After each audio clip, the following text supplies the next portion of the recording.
బాబీ ఇగో దివాళీకి చీర కొనుక్కున్నా, ఎట్లుందో చూసి చెప్పు. బాగుంది. ఎంత కొన్నావు? 10,000 బాబీ. 10,000? ఈ చీర కూడా 10,000 కొంటాడానే? తెలియలేదా నీకు? అది లేకే మన పెళ్ళప్పుడు నేను 10 లక్షలు పెట్టి కొన్నా. అయిందా? బాగైందా? ప్రతిదానికి ఓవర్ ఎక్స్ప్రెషన్. మా ఫ్రెండ్స్ చెప్పింది నిజమే. అద్దంలో చూసుకుంటే నేను చాలా అందంగా ఉన్నాను. ఏంటి ఈ రోజు నా ఫోటో స్టేటస్ లో పెట్టానండి. మా ఫ్రెండ్స్ అందరూ చాలా అందంగా ఉన్నావే, నువ్వేం తింటున్నావు, ఏం తాగుతున్నావు అని అడుగుతున్నారు. నా బుర్ర తింటూ నా రక్తం తాగుతున్నావు అని చెప్పే.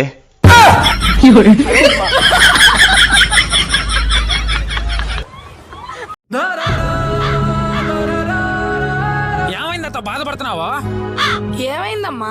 అల్లుడు గారు, ఇలాంటి రసం నా జీవితంలో చూడలేదయ్యా. ఇది మా ఇంట్లో ఉన్న రోజులు ఒక్క రోజు కూడా పని చేసింది లేదు. ఎలా ఉన్నదాన్ని ఎలా మార్చినావయ్యా. ఈ రోజు ఈ రసం తింటుంటేనే ఏడుపు వచ్చేస్తుంది. ఈ రసం ఎలా చేయనో చెప్పమ్మా, మీ నాయనకి కూడా చేసి పెడతాను.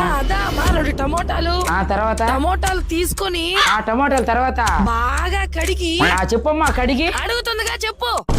2 టమోటాలు తీసుకొని ఇంత చింతపొడి తీసుకొని బాగా పిసికి. పాపం బిడ్డ. బేబీ, మనం ఈ జన్మలో పేదలలాగా మిగిలిపోయినాం. నెక్స్ట్ జన్మలోనైనా మనం రిచ్ కోటీశ్వరులాగా అవ్వాలి. నేను ఈ జన్మలోనే కోటీశ్వరుని అవుతుండే, నువ్వు నా గర్ల్ ఫ్రెండ్ కాకపోయి ఉంటే. ఈ కష్టం పగవాడికి కూడా రాకూడదు గురుగారు. అందరూ ఉన్న దాంట్లో సంతోషంగా ఉండో అంటారు. నాకున్నదే సమస్యలో అప్పులో. ఈ ఉంటే ఎట్టబ్బా సంతోషంగా ఉండేదా? ఎట్ట చెప్పు. సల్మా, మన ఎదురింటాడి ఫోన్ చేస్తుందిరా. నా చేతులు ఖాళీ లేవు కదండి, ఎత్తి మీరే ఏంటో కనుక్కోండి. సరే. హలో, చెప్తాను. ఏదో పని ఉందంట, నిన్ను అర్జెంటుగా రమ్మంటుంది. నేను పనిలో ఉన్నాను కదండి, మీరే ఒకసారి వెళ్ళి రండి. సరే. దేనికి పిలిచిందండి?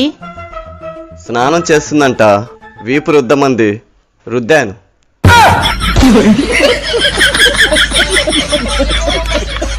జనాలందరికీ పెద్దయ్యే కొద్దీ అందం పెరుగుతా ఉంది, ఆస్తులు పెరుగుతా ఉన్నాయా? నేను పెద్దయ్యే కొద్దీ ఏందా అప్పులు పెరుగుతా ఉన్నాయా, బాధ్యతలు పెరుగుతా ఉన్నాయా? ఏందబ్బా ఇదా? పట్టిగా నేను క్వశ్చన్ అడుగుతాను, ఆన్సర్ చెప్పేస్తావా?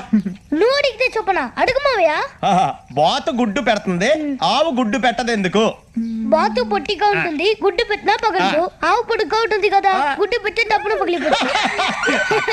ఈడికి అలా ట్రై పోతారా? అన్ని నీ పొలికలేద్దాం. హలో, మేము పోలీస్ స్టేషన్ నుంచి ఫోన్ చేస్తున్నాం. Police station? చెప్పేదాని గురించి టెన్షన్ పడకుండా వినండి. మీ హస్బెండ్ ని అరెస్ట్ చేయడానికి మీ ఇంటికే వస్తున్నాం. ఏమైంది? మీ హస్బెండ్ ఒక నటోరియస్ కిల్లర్, చాలా పెద్ద డాన్. సింగిల్ షాట్ లో 30 మందిని చంపేశాడు. ఏం కాంబినేషన్ యూజ్ చేశాడని ఇప్పటికే అర్థం కావట్లేదు. It's even more powerful than cyanide. ఏం చెప్తున్నారండి? ఇప్పుడు మీకు కాల్ చేసిన కూడా మీరు జాగ్రత్తగా ఉండండి అని చెప్పడానికి మేము వెంటనే బయలుదేరుతున్నాం. ప్లీజ్ నన్ను ఏం చేయకు, నన్ను వదిలేయి. ఏమైందే? కావాలంటే మీ ఫ్రెండ్స్ ఎప్పుడైనా బయటికి వెళ్ళు, నేను అడగను, నన్ను వదిలేయి.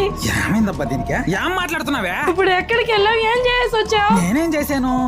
ఫస్ట్ టైం నువ్వు ఒక సాంబార్ అన్నం చేసి ఒక 30 మందికి పంచమన్నావు కదా, పంచేసి వచ్చేసా.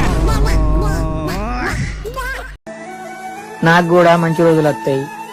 అవి ఎక్కడనో ట్రాఫిక్ జామ్ లాగినట్టున్నాయి, ఖచ్చితంగా వస్తాయి.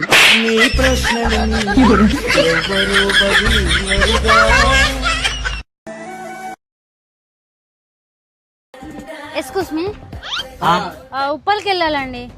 100 రూపాయ అవుతా మేడం, కూర్చోండి. ఏంది 100 రూపాయ? ఇక్కడ నుంచి ఉప్పల్కి 5 కిలోమీటర్లేగా. 5 కిలోమీటర్లకి 100 రూపాయ ఎవరు ఇయ్యరు. 500 కంటే 1 రూపాయి కూడా ఎక్కువ ఇయ్యను. వస్తేరా, లేకపోతే లేదు. మేడం తక్కువైనా పర్లేదండి, 500కే దింపుతారా అండి, కూర్చోండి.